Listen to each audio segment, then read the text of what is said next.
कन्नौज के रहने वाले एक जनाब अपनी चमचमाती फॉर्च्यूनर कार से किसी अर्जेंट काम से कन्नौज से दिल्ली निकलते हैं। अभी हाईवे पर पहुंचे ही थे कि उनकी गाड़ी हाईवे पर लगे जाम में फंस जाती है। ये जनाब अपने ड्राइवर से गाड़ी को किनारे लगाकर गाड़ी को बंद करने के लिए कहते हैं। गाड़ी अभी सड़क के किनारे लगी ही थी कि कुछ भिखारी औरतें गाड़ी को घेर लेती हैं और भीख मांगने लगती हैं। ड्राइवर अपने मालिक से कहता है कि लीजिए, अब इन्हें भी झेलिए। गाड़ी के मालिक, जो कि गाड़ी के पीछे बैठे हुए थे, उनके चेहरे पर कोई खास एक्सप्रेशंस नहीं आते हैं। वो अपने वॉलेट से 100 के कुछ नोट निकालते हैं और गाड़ी के विंडो के शीशे को नीचे कर सभी औरतों को 100 रुपए के नोट देते हैं। उन औरतों और लड़कियों की खुशी का ठिकाना नहीं होता है। सभी उस गाड़ी के मालिक को दुआएं देती हैं। आप सलाम हिंदुस्तान देख रहे हैं। दोस्तों, ये घटना 14 अगस्त 2015 की है। सत्येंद्र जैन अपनी फॉर्च्यूनर कार से दिल्ली किसी अर्जेंट काम से जा रहे थे। कन्नौज शहर से जब वो बाहर हाईवे पर आते हैं तो उन्हें ट्रैफिक का भयानक जाम मिलता है। सत्येंद्र जैन अपने ड्राइवर को गाड़ी को सड़क के किनारे लगाने के लिए बोलते हैं। वो ड्राइवर से कहते हैं कि बेहतर होगा तुम गाड़ी को बंद कर दो, क्योंकि जाम को देखने से ऐसा लग रहा है कि जाम जल्दी नहीं खुलने वाला है। ड्राइवर गाड़ी को सड़क के किनारे लगाकर रोक देता है। तभी गाड़ी के पास आकर कुछ भिखारी औरतें भीख मांगने लगती हैं। सत्येंद्र जैन एक दयालु प्रवृत्ति के आदमी तो थे ही, अमीर भी बहुत थे। उन्होंने सभी औरतों और भीख मांगती लड़कियों को 100 रुपए की नोट दी। तभी सड़क पर गाड़ियां चलने लगती हैं। ड्राइवर ने जल्दी से गाड़ी को स्टार्ट किया और गाड़ी आगे बढ़ा देता है। तभी सत्येंद्र ने देखा गाड़ी के साथ साथ एक औरत दौड़ रही है। सत्येंद्र को उस औरत का चेहरा कुछ जाना पहचाना सा लगा। उसने ड्राइवर से गाड़ी रोकने को कहा और शीशे को नीचे करते हुए उस औरत से पूछा, क्या बात है? उस औरत ने कहा, साहब, आपने सभी को 100 रुपए दिए, हमें भी दीजिए। अचानक सत्येंद्र जैन के मुंह से निकला, रूबी, तुम और इस हाल में यहाँ क्या कर रही हो? वो औरत अपना नाम सुनकर ठिठक जाती है। सत्येंद्र जैन को आंखें फाड़ फाड़ कर देखने लगती है। सत्येंद्र को पहचानते हुए बोलती है, सत्येंद्र तुम? हाँ मैं, लेकिन तुम इस हालत में यहाँ क्या कर रही हो? उस औरत की आंखों में आंसू आ जाते हैं।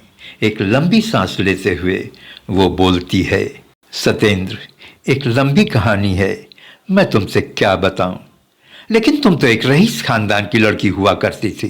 फिर तुमने हमसे अदालत के द्वारा 40 लाख रुपए लिए थे।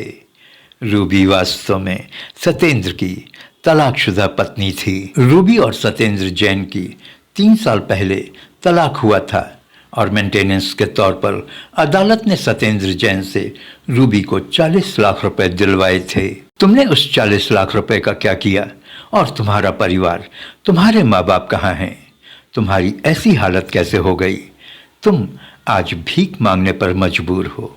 सत्येंद्र रूबी से पूछते हैं और गाड़ी का दरवाज़ा खोलते हुए रूबी को गाड़ी के अंदर बैठने के लिए कहते हैं। रूबी के गाड़ी में बैठते ही वहाँ पर मौजूद कई लोग गाड़ी को घेर लेते हैं। उन्हें लगता है कि ये गाड़ी वाला इस भिखारन को गलत इरादे से अपने साथ ले जा रहा है। सत्येंद्र जैन काफ़ी घबरा जाते हैं, लेकिन रूबी उन लोगों को समझाती है और बताती है कि सत्येंद्र उसका तलाकशुदा पति है। रूबी बला की खूबसूरत महिला थी, लेकिन वक्त ने उसका हुलिया काफ़ी बदल दिया था।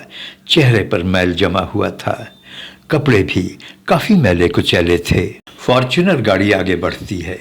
सत्येंद्र जैन गाड़ी को एक अच्छे से रेस्टोरेंट पर रुकवाते हैं और ड्राइवर से कहते हैं कि बाजार जाओ और एक साड़ी व चप्पल वगैरह लेकर आओ। ड्राइवर जाता है और थोड़ी ही देर में वो साड़ी चप्पल वगैरह लेकर आता है। सत्येंद्र जैन रूबी को साड़ी वह सब सामान देकर रेस्टोरेंट के वॉशरूम में उसे नहाने और कपड़ा बदलने के लिए कहते हैं।